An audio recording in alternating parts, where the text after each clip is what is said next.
Good day to everybody out there to see thy wealth, water your health, drink a glass of water. And we're just in our grocery store. This is an incredible looking, have you guys ever seen a grocery store like this? Have you ever toured a food forest? Do you have your own food forest? What is your concept of a food forest? Would you like to visit a food forest? What do you think about my food forest? Well, see, we don't see no food. All we see is a cabin, cajon palms, and a bunch of bush. That's true. Well, we do have these beautiful mango trees over here. This is plenty of coconuts, plenty of plantain, elderberry tree, avocado tree, soursop tree. Just got 2 tamarind trees yesterday from a guy who came and delivered this house who stays a village up.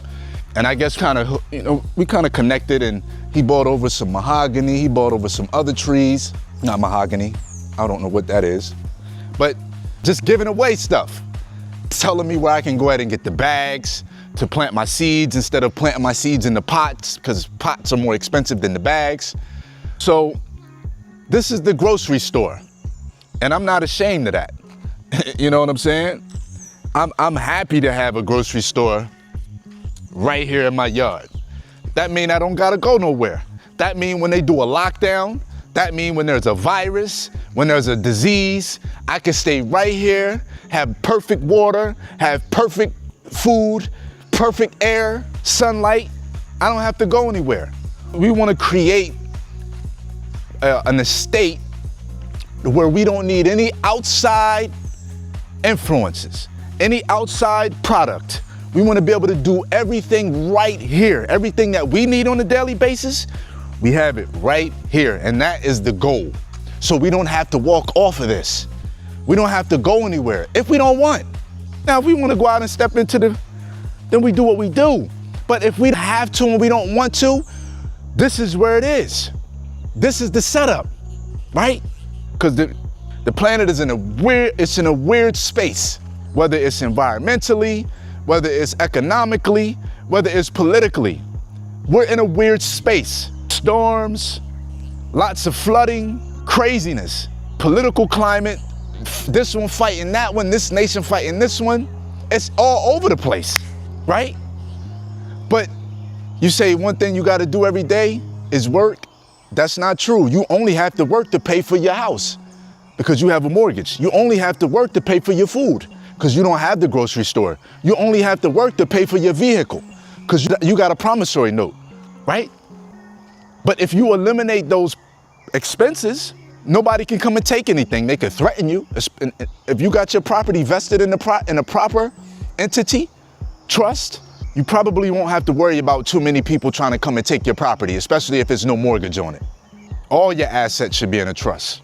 Well, I shouldn't say, and this isn't financial advice, this isn't legal advice, this isn't none of that. If you need any of those things, seek yourself a competent counsel and please be advised, right? This is strictly for entertainment and educational purposes only. That's all. And I'm giving you what I did. So everything I'm doing. I'm creating my own grocery store. I'm creating my own source of energy. I've created my own well, right? So we don't have to worry about this bullshit if it comes upon us.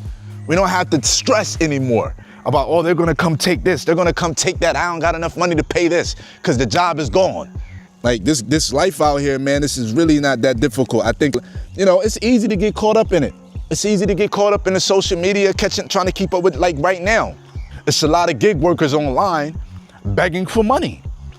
The girl that I started off following that got me inspired with posting my videos almost every day, asking and begging for money. I don't think there's nothing wrong with asking. I don't think there's anything wrong with asking at all. A closed mouth don't get fed. It's all about how you got here and how did you get here? Because 1 minute you telling everybody that you telling people to quit their 9 to 5 and do YouTube. And now you're in a space to where you don't even have enough money to pay your rent. You don't have enough money to pay your car payment. And now you're online telling the same people that you said to quit your 9 to 5 and get on YouTube. You're telling those same people to send you money. Well, what if they quit their job? What if these same people quit their job? That's their fault. But they're following someone that they believe in. How do we get to a place where someone with so much energy, so much conviction, is now on here begging for money? Like I said, there's nothing wrong with asking. But when you tell people to quit their job because of something that you're doing, and now you're telling these same folks to send you money, it's not a good look. Now, who cares about look? But it's really not something that I feel would get a lot of people to band behind you. Because you just kind of it doesn't look right. Like I said, who cares about the looks? A lot of people care about the looks. There's some people that don't, and they will donate. But you got a lot of these gig workers, Uber, DoorDash, Uber Eats, Connections, Spark, these different, I don't understand how you're not able to pay your bills. I used to drive Uber. Years ago, I used to drive Uber, and I could clear almost $300 a day if I went from 3 in the morning till 3 in the afternoon. I could clear almost $300 a day. I know that the car that I was renting from them was $200 a week. So I would take care of the car in one day. The next day, I would damn near take care of the gas for the week. Wednesday, Thursday, and Friday, that's everything else is to me. Saturday, if I decide to work, that's all to me as well.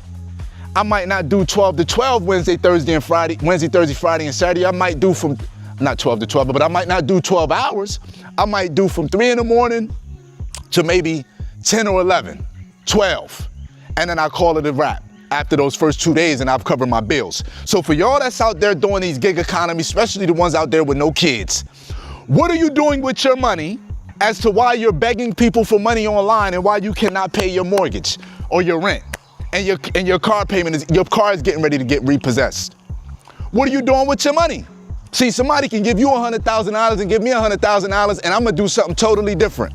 I'm gonna buy something similar to this and grow it up. You're gonna take $100,000 and do exactly what you've been thinking about doing, which is F it up. I might not get all the way here with just 100,000, but I can get to off-grid living with 100,000 easily. It's all about what you're doing with your money, how you're spending your time. It's about priorities here. Because it's too many gig workers that I'm seeing, content creators. I don't want to say gig workers. I don't want to put all gig workers in a box. Content creators who are gig workers. It's a few of y'all out there begging for money, and I admire the boldness. I love people that are bold. I love it. To me, I don't see nothing wrong with it. I just don't understand how you could say quit your 9 to 5 and jump on YouTube. If your ass is over 40, on YouTube. Get on YouTube, and now you're running to YouTube and begging for money. You're also criticizing the people that are talking about you begging for money when it's all a part of the cycle. It's all a part of the ecosystem of social media. You can't have the good without the bad. It's gonna be, you gotta have the yin and the yang. You can't have all good. You can't just make $9,000 a month and expect that shit to be sweet. You just can't. But when you're making $9,000 a month, at least pay your bills and then run around the country trying to be fly. Man, I don't know. But what I do know is I'm not gonna be trying to keep up with no Joneses. I'm not going out here trying to get the newest Rolls Royce, the penthouse suite at the London. I'm not going to do none of that, traveling to Miami, Dubai, Australia. For what? First class. We could buy that shit. We could buy it.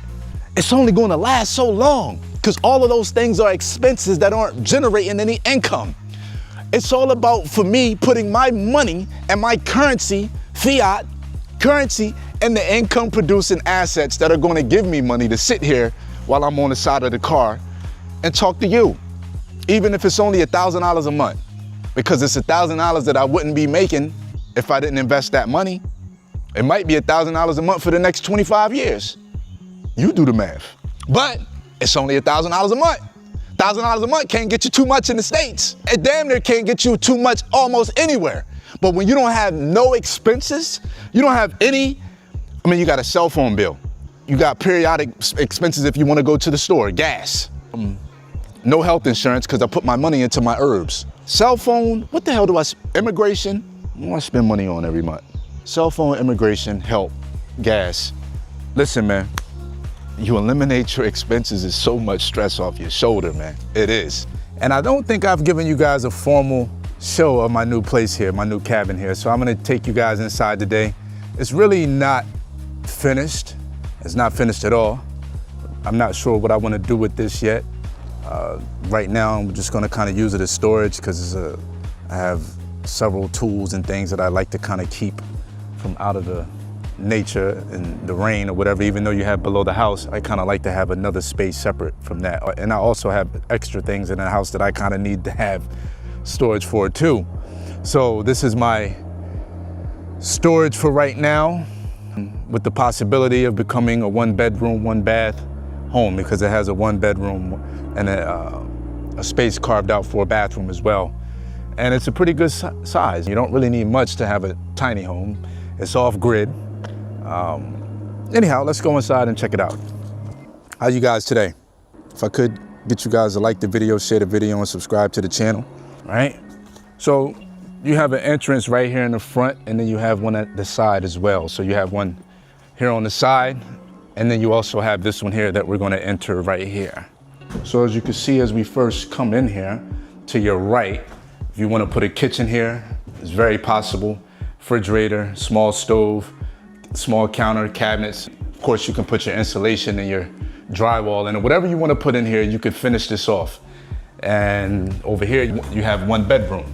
Not the biggest room, but you know, we talking about effectiveness and being efficient. So it definitely gets the job done when you're talking about having a bedroom.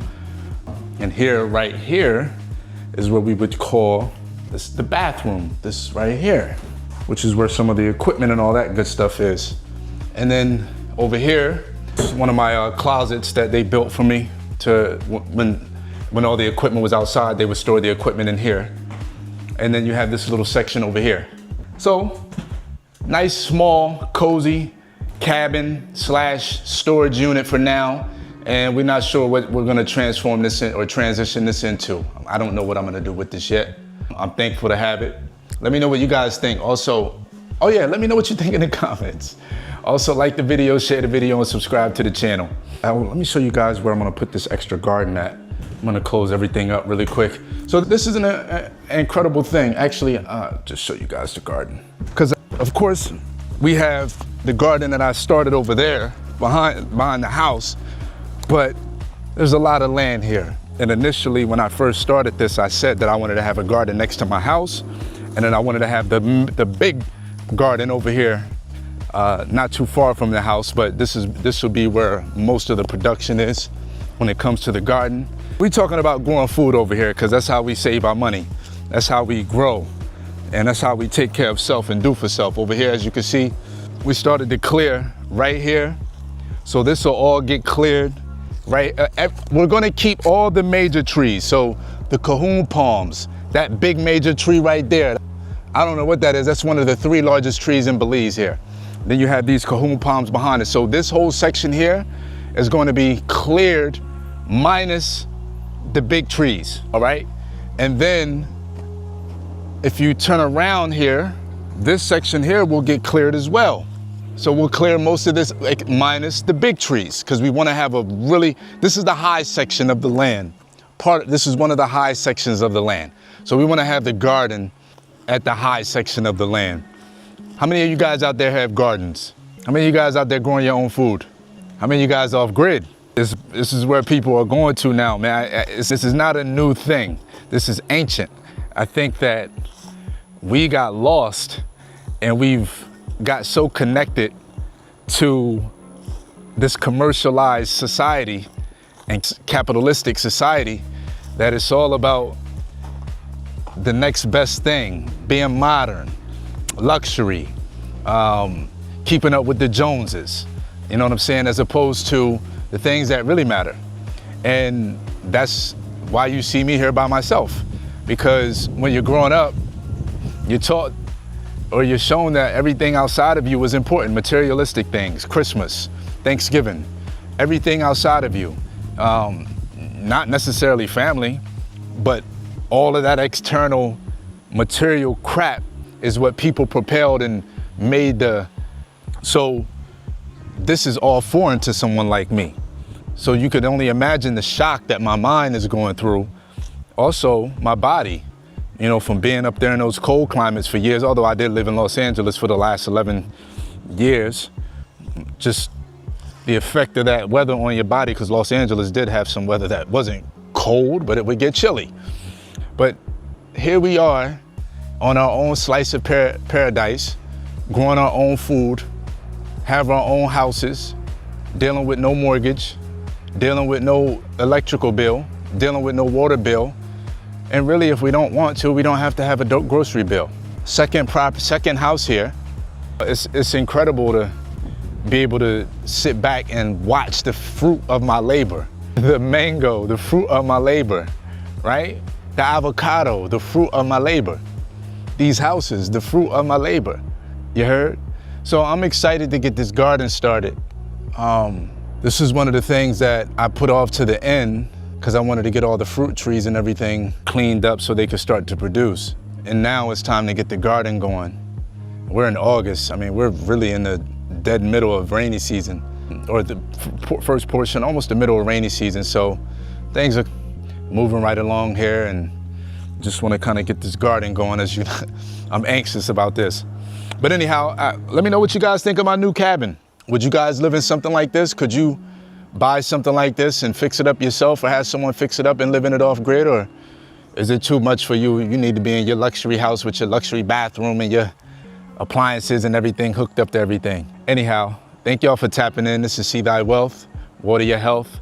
Drink a glass of water.